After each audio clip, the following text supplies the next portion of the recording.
Y sobre todo hablaba por su vida de Estado, es decir, por todo eso que está en la filosofía del sujeto objetivo y que yo les expliqué allí, que se desarrolla a partir de la figura de la conciencia.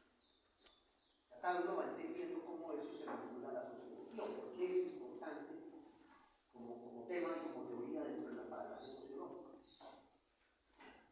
De lo que queda, entonces, cuando Hegel se muere,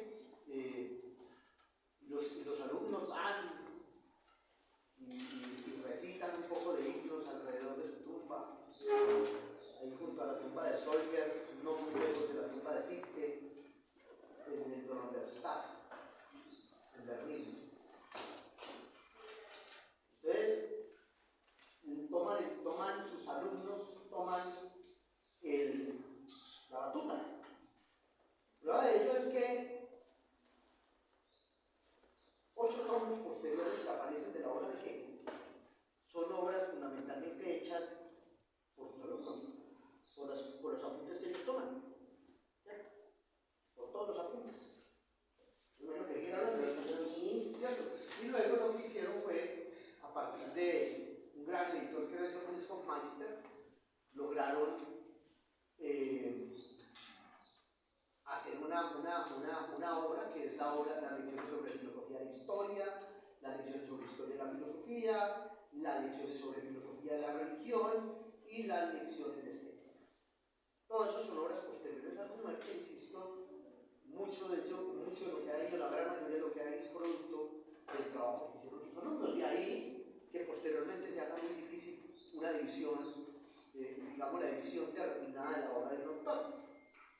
Y que se queden años y años los filólogos y los especialistas encerrados en los archivos Hegel, en lo que llaman la hegeliana, en Berlín, en Stuttgart, buscando formas distintas de la edición de la obra completa. Eso simplemente pues, es una ley, cuando no tiene una ley. Pero esos alumnos, entre esos alumnos ya uno empieza a ver unas diferencias. Unas diferencias que hacen que empecemos a pensar un poco en los términos que pensamos hoy. Y es que aparecen, por ejemplo, hegelianos de derecha y hegelianos de izquierda. Jóvenes hegelianos, se llaman los jóvenes hegelianos. Jóvenes. Y dentro de esos hegelianos está, por ejemplo, Kierkegaard. Kierkegaard, que posteriormente va a escribir los fundamentos del existencialismo. O también va a estar Feuerbach.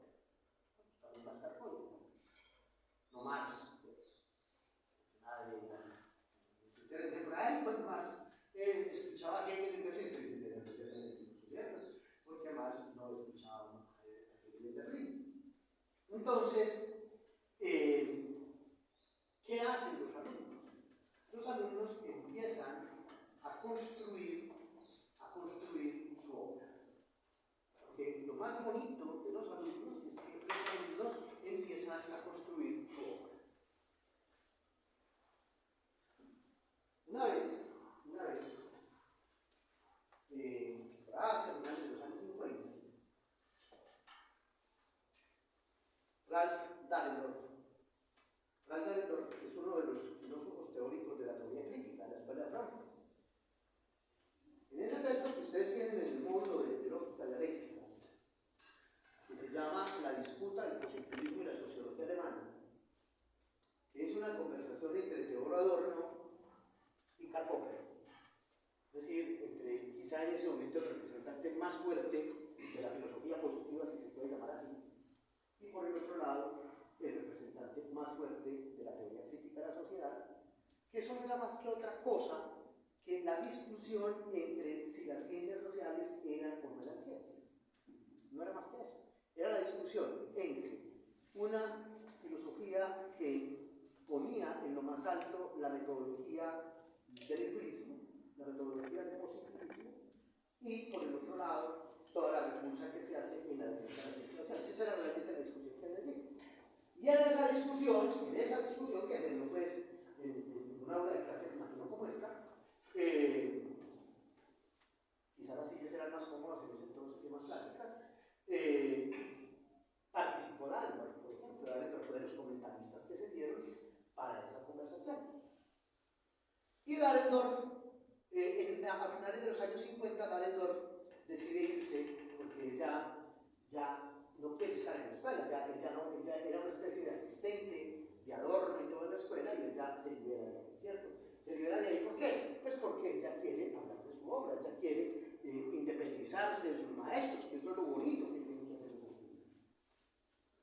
El estudiante quizá construya modelos en algún profesor que lo orienta, en algún profesor en el que ve potencial, en algún profesor que le muestra caminos, pero el objetivo es que el estudiante pueda independizarse de eso. Si eso no ocurre, no vamos a quedar regidos. Entonces, Dalton se va, entonces se ponen a conversar, en la cafetería, se pusieron a conversar que qué iban a hacer sin ese asistente que necesitaban allí en la escuela. Entonces alguien le dijo, no, mire, yo muchas veces veo por ahí por donde Rafa, ¿cierto? Por donde Rafa, o por ahí por donde Betty en la fotocopiadora, hay un señor que se llama Julian Habermas, ¿cierto? O sea, hay un alumno que se llama Habermas. En ese entonces Habermas tenía más o menos unos 28, unos 35 años. ¿Y anda por ahí? Y ¿qué tal? Y no, es muy bueno, etc. Y entonces vinculémoslo a la universidad, vinculémoslo al Instituto para la Investigación Social, para que sea el asistente de adorno. Para que sea el asistente de adorno. Y posteriormente Habermas, ¿cierto? Que ya tiene 92, 93 años, pues se independiza también y monta su propia teoría. Nosotros vamos a ver cuál ha sido ese proceso de desarrollo, creo que uno hace en la escuela. Y eso mismo le pasa a Feuerbach. Y eso mismo le pasa a Kirchner, ¿cierto? Entonces aprendieron lo que ha planteado el maestro, aprenden lo que ha planteado en los procesos de enseñanza, que eran, por cierto, bien difíciles de agarrar, que eran, por cierto, bien espesos, en los que el mismo Hegel salía sin sentirse bien. O sea, unos días antes de morirse, antes de morirse, unos días que llegó a la casa, ya tenía el colegio, ya lo tenía. Ya acaba de decir que su hijo, un hijo mayor que tenía por fuera del matrimonio, digamos, su primer hijo, era un hijo natural, llamaban en la época, había acabado de morir en Yakarta, en la campaña napoleónica, lo habían matado allí. Y llegó después de clase y le dijo a la señora, le dijo, hoy por primera vez he sentido que he tenido la capacidad de ser claro, ¿cierto? Hoy apenas, usted ya se iba a trazar el Hegel y ya dijo, hoy por fin he tenido la capacidad, ¿cierto?, de haber logrado transmitir. Esa es una sensación que tenía, porque su discurso era pesado. Y entonces, ¿qué hace un autor como Feuerbach?